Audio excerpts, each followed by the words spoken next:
அஞ்சுவது யாதொன்றுமில்லை, அஞ்ச வருவதுமில்லை. அனைத்திந்திய அண்ணா திராவிட முன்னேற்றக் கழகம் நம்மளுடைய மாண்புமிகு புரட்சி தலைவரால் ஏற்படுத்திய கட்சி. என்றைக்குமே மக்களுக்கு அந்த 3 வேளை உணவருந்த வேண்டும், வசிப்பதற்கு வீடு கட்டமைப்பு, தொழில் வாய்ப்பு, வேலை வாய்ப்பை ஏற்படுத்த வேண்டும், மக்கள் முழுமையாக ஒரு பாதுகாப்பான ஒரு சூழ்நிலையை ஏற்படுத்த வேண்டும் என்பதற்காக உருவாக்கப்பட்ட அனைத்திந்திய அண்ணா திராவிட முன்னேற்றக் கழகம் இன்று வரை மக்களுக்கு கொடுக்கின்ற வாக்குறுதிகளை முழுமைப்படுத்தி இருக்கிறது. அதற்கு சான்று அம்மா உணவகம். ஆனால் இன்றைக்கு தமிழக வெற்றி கழகம் ஆட்சி அமைந்ததுக்கு பின்பு நம்மளுடைய அம்மா உணவகத்தில் இருந்த மாண்புமிகு புரட்சி தலைவி அம்மாவுடைய புகைப்படத்தை நீக்கிவிட்டு விஜய் அவர்களுடைய புகைப்படத்தை வைத்து தமிழக வெற்றி கழகம் அரசியல் வியாபாரம் செய்து கொண்டிருக்கிறது.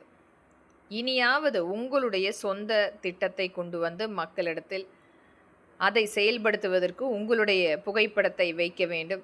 காலம் காலமாக நம்மளுடைய புரட்சி தலைவி அம்மாவுடைய அந்த புகைப்படம் என்பது அம்மா உணவகமாக ஒரு மிகப்பெரிய ஒரு சான்று, மக்களால் கொண்டாடக்கூடிய ஒரு மிகப்பெரிய திட்டம். ஆனால் அந்த திட்டத்தை முறியடிக்க வேண்டும். எந்த விதத்திலுமே அனைத்திந்திய அண்ணா திராவிட முன்னேற்றக் கழகத்தினுடைய திட்டங்களும் மற்றும் எங்களுடைய தலைவர்களுடைய புகைப்படத்தை அங்கிருந்து நீக்க வேண்டும் என்று நீங்கள் செயல்படுத்தினாலும் மக்கள் கண்டிப்பாக அதற்குரிய பதிலடி வரக்கூடிய தேர்தலில் முழுமைப்படுத்துவார்கள்.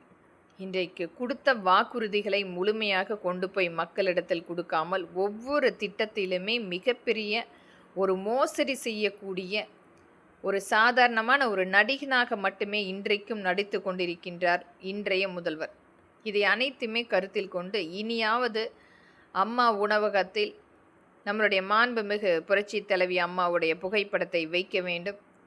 முதல்வருடைய இந்த அரசியல் வியாபாரத்தை நிறுத்த வேண்டும் என்பது என்னுடைய மக்களின் சார்பாக எளிய மகளாக இங்கே பதிவிடுகின்றேன். நன்றி, வணக்கம்.